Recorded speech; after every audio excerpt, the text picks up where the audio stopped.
इस वीडियो में बताई गई सारी जानकारी पब्लिक प्लेटफॉर्म पर उपलब्ध है। इसमें ऐसी कोई जानकारी नहीं दी गई है जिससे हमारे सुरक्षा बलों की गोपनीयता भंग होती है। डिफेंस डिटेक्टिव सेना का सम्मान करता है और उन्हीं जानकारियों के आधार पर काम करता है जो सार्वजनिक रूप से। मुल्ला मुनीर ने अपने जवानों को मरने के लिए छोड़ दिया है। खुद रावलपिंडी और इस्लामाबाद में बैठे मुनीर ने अपनी फौज के सिपाहियों को ऑक्युपाइड बलूचिस्तान में बलूच फ्रीडम फाइटर्स के हाथों गोली खाने के लिए छोड़ दिया है। यहां तक कि आईएसआई के एजेंट्स को भी ऑक्युपाइड बलूचिस्तान में चुन चुन कर मारा जा रहा है और मुनीर केवल गाल बजा रहा है।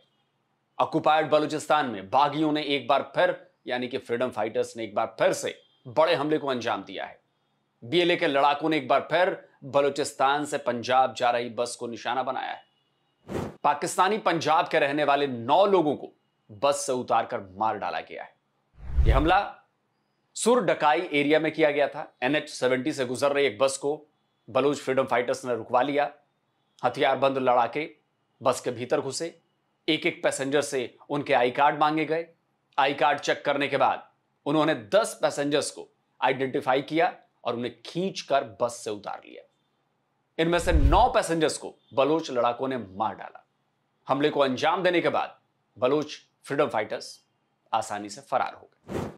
अब पाकिस्तान कह रहा है कि बलूच लड़ाकों ने बेगुनाह पंजाबी मजदूरों को टारगेट किया है, निहत्थे मजदूरों की हत्या की है। लेकिन इसकी कहानी कुछ और ही है। खबर यह आ रही है कि जिन लोगों को मारा गया वो या तो पाकिस्तान की किसी सिक्योरिटी एजेंसी से जुड़े थे या फिर आईएसआई के एजेंट्स थे। बलूचिस्तान फैक्ट्स ने पाकिस्तान के इस दावे की धज्जियां उड़ा दी। उसने बताया है कि हमले में मारा गया साबिर तूर आईएसआई से जुड़ा हुआ था। इसका भाई भी इस हमले में मारा गया है। वो सीटीडी यानी काउंटर टेररिज्म डिपार्टमेंट बलूचिस्तान में काम करता था। बताया यह भी जा रहा है कि हमले में मारे गए 4 और लोग फ्रंटियर कोर के फौजी थे। फातिमा बलोच नाम की एक्स यूजर ने साबिर की वर्दी वाली तस्वीर पोस्ट करके लिखा है कि ऐसे सूट बूट वाले लेबर केवल बलूचिस्तान में ही पाए जाते हैं। बीती रात मूसाखेल जा रहे 9 मजदूरों में से एक। असल में अगर बलूच लड़ाकों को पंजाबी मजदूरों को मारना ही होता ना तो बस में मौजूद और भी कई लोगों की जान चली जाती। लेकिन उन्होंने सिर्फ 10 लोगों को टारगेट किया, वो भी चुनिंदा इसलिए किया क्योंकि ये सभी के सभी पाकिस्तानी आर्मी और सिक्योरिटी फोर्सेस से जुड़े हुए थे और बलूचिस्तान में चल रहे ऑपरेशन से जुड़े थे। लेकिन ना तो बस पर हुआ यह हमला कोई पहला हमला था, ना ही आखिरी। बीएलए के बाद बलूचिस्तान लिबरेशन फ्रंट यानी बीएलएफ ने भी बलूचिस्तान में पाकिस्तानी आर्मी के खिलाफ बड़े ऑपरेशन का ऐलान किया था। इसे ऑपरेशन बाम नाम दिया गया है और केवल 24 घंटे में बीएलएफ ने ऑपरेशन बाम के तहत 50 से ज्यादा हमला करके ऑक्युपाइड बलूचिस्तान ही नहीं पूरे पाकिस्तान को दहला दिया है। गोलियां ऑक्युपाइड बलूचिस्तान में चल रही हैं और इसकी गूंज रावलपिंडी में सुनाई दे रही है।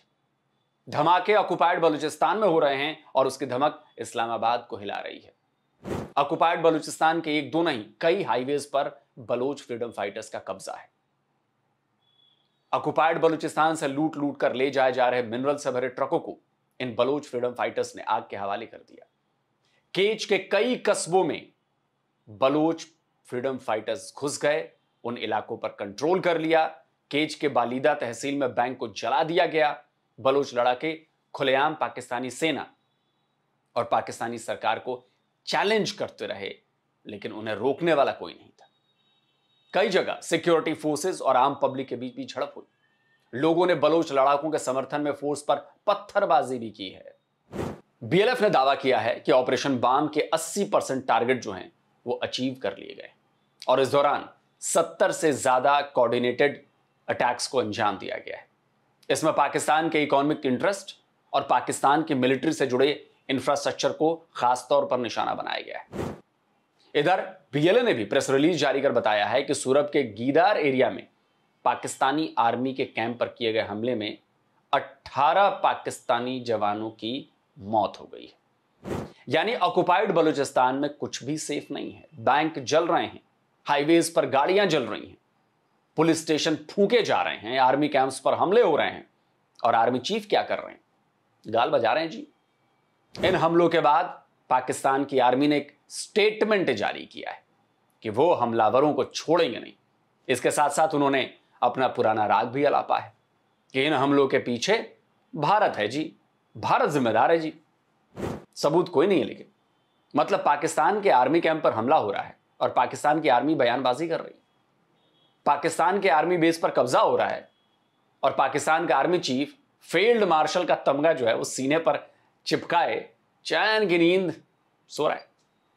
ऑक्युपाइड बलूचिस्तान में बागियों ने जबरदस्त हमले शुरू कर दिए हैं और पाकिस्तानी आर्मी भारत पर इल्जाम लगाकर बस अपनी जिम्मेदारी पूरी कर ले रही। साफ नजर आ रहा है कि ऑक्युपाइड बलूचिस्तान ना केवल पाकिस्तान की सरकार बल्कि पाकिस्तान की आर्मी के हाथों से निकलता जा रहा है। देखते हैं आगे क्या होता है, ये कब तक ऑक्युपाइड रहता है। दोस्तों, आज का वीडियो कैसा लगा कमेंट करके अपनी राय जरूर दीजिए। जल्दी मिलता हूं एक और नए वीडियो के साथ। नमस्कार, जय हिंद। तो अगर आप चाहते हैं मुझसे बात करना, मुझसे कोई सवाल पूछना, तो फैन कॉल पर आप मुझसे कनेक्ट हो सकते हैं। फैन कॉल में ये सुविधा है कि आप अपने हिसाब से वहां पर जाकर टाइम स्लॉट बुक कर सकते हैं कि आपको फलाने दिन मुझसे बात करनी है, फलाने टाइम पे मुझसे बात करनी है। लेकिन ये भी बता दूं कि ये पेड सर्विस है।